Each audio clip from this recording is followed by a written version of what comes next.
Alhamdulillahi Rabbil Alamin.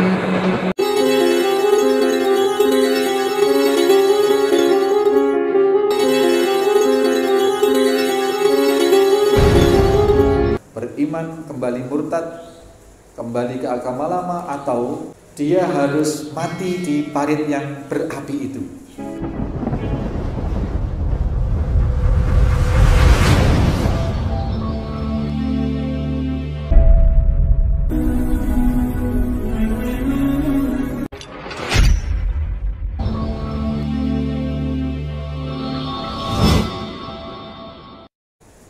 Bismillahirrahmanirrahim. Assalamualaikum warahmatullahi wabarakatuh. Innal hamdalillah nahmaduhu wa nasta'inuhu wa nastaghfiruh wa na'udzu billahi min shururi anfusina wa min sayyiati a'malina. May yahdihillahu fala mudilla lahu wa may yudlil fala hadiyalah. Asyhadu an la ilaha illallah wahdahu la syarikalah. Asyhadu anna Muhammadan abduhu wa rasuluhu la nabiyya ba'dah. Allahumma salli wa sallim wa barik ala Muhammadin wa ala alihi wa sahbihi wa mawalah. Qala Allah ta'ala, ya ayyuhalladzina amanu taqullaha haqqa tuqatih wa la tamutunna illa wa antum muslimun. Qala Allah ta'ala aidan, ya ayyuhan nasu taqu rabbakumul ladzi khalaqakum min nafsin wahidah wa khalaqa minha zawjaha wa batha minhuma rijalan katsiran wa nisaa wattaqullaha alladzi tasaaluna bihi wal arham innallaha kana 'alaikum raqiba. Ya ayyuhalladzina amanu taqullaha wa qulu qawlan shadida yuslih lakum a'malakum wa yaghfir lakum dhunubakum wa may yuti'illaha wa rasulahu faqad faza fawzan 'azima. Ma'asyiral muslimin, jamaah salat subuh Mushola Al-Hikmah Talkandang Situbondo rahimani wa rahimakumullah. Telah kita lalui satu kisah menegangkan, satu kisah yang penuh pelajaran dari kisah para pembuat parit yang hadis ke-30 yang sempat kita tunda. Itu mengisahkan seorang pemuda yang bernama Waddah, itu yang diangkat menjadi murid dan menjadi kandidat, menjadi kader suatu kerajaan. Seorang raja yang bernama Zunnun, yang zalim, dari kalangan Yahudi, kalangan Bani Israel. Dan kisah itu telah memasuki masa setelah kenabian Nabi Isa alaihissalam. Jadi termasuk penganut Nabi Isa. Jadi seorang pemuda ini pada akhirnya mendapatkan hidayah, mendapatkan jalan tauhid sesuai yang diajarkan oleh Nabi Isa alaihissalam. Terus kemudian memerangi satu rezim musyrik, rezim syirik yang sudah melampaui batas, di mana Zunnun, seorang raja lalim ini, mengkondisikan diri membuat satu undang-undang negara di mana seluruh rakyatnya harus mengakui bahwa dia adalah ilah, dia adalah Tuhan.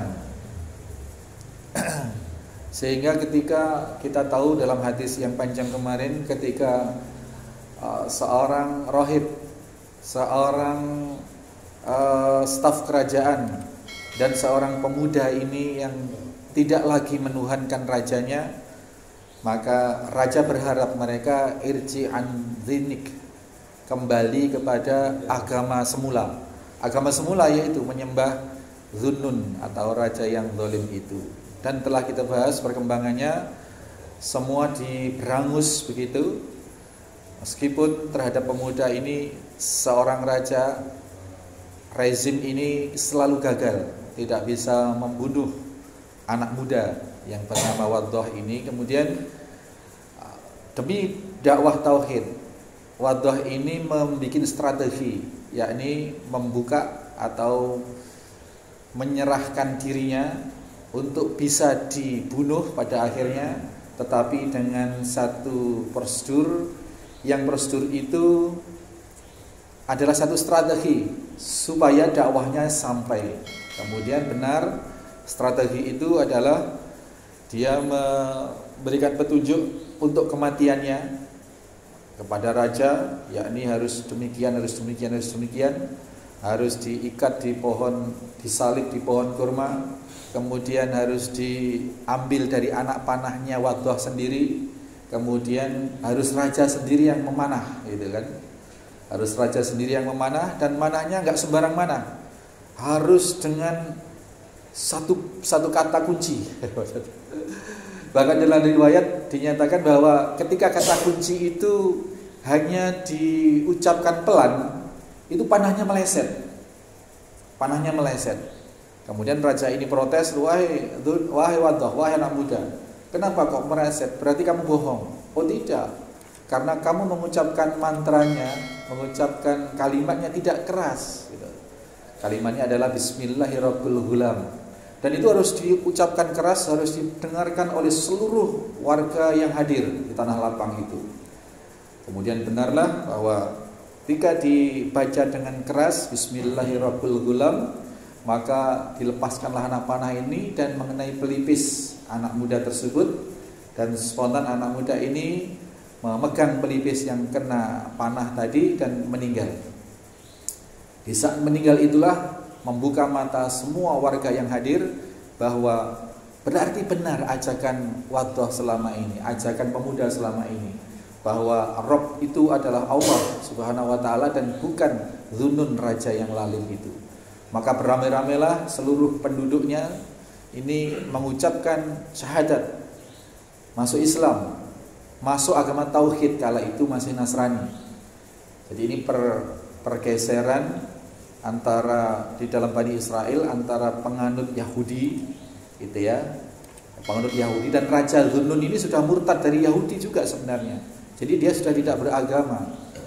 Yahudi enggak, Nasrani juga enggak mau. Nah, jadi dia seorang raja yang lalim yang mengaku dirinya Tuhan.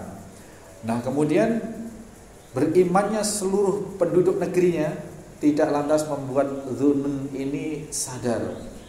Tidak lantas qadarullah Allah belum memberikan hidayah, tetapi malah berlanjutlah kelalimannya. Kemudian dia memerintahkan di setiap ujung gang, di setiap ujung persimpangan jalan dibuatlah parit yang besar, yang dalam, dan dinyalakan api di sana. Mereka-mereka yang membuat parit Ukhdud itu parit besar, dan diberikan pilihan pada semua warganya.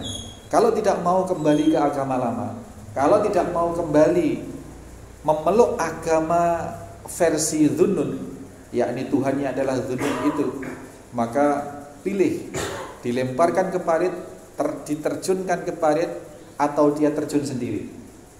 Kemudian seluruh orang-orang yang beriman kala itu memilih menolak untuk beriman kepada agamanya Dzunun ini, yakni harus mengakui raja sebagai Tuhan. Maka di antara mereka ada yang dilemparkan dengan paksa, ada yang berduyun-duyun antri, Pak, untuk masuk ke dalam parit itu. Jadi sebagian besar dari mereka karena keimanannya yang kokoh, dia sudah nggak memperhitungkan nyawanya, tetapi mereka rela menceburkan diri karena sudah tidak punya pilihan, karena pilihannya hanya dua: beriman, kembali murtad, kembali ke agama lama, atau dia harus mati di parit yang berapi itu. Maka dikisahkan dalam ujung hadis kemarin sampai pada seorang ibu rumah tangga, gitu ya, ibu-ibu yang menggendong bayinya. Nah, dia tampak agak ragu, ya, dia sih nggak masalah, tetapi dia lagi bawa anak, dia khawatirkan bayinya. Nah, ketika dalam keraguan itu bayinya bicara. Bayinya bicara, wahai ibu, janganlah engkau takut, karena engkau berada di jalan yang benar. Maka ibu itu kemudian menceburkan diri ke dalam parit yang menyala dan matilah. Dan dalam Al-Quran, di dalam hadis-hadis yang sahih, ini di antara 3 bayi, Pak, di antara 3 bayi yang oleh Allah dikehendaki bisa bicara.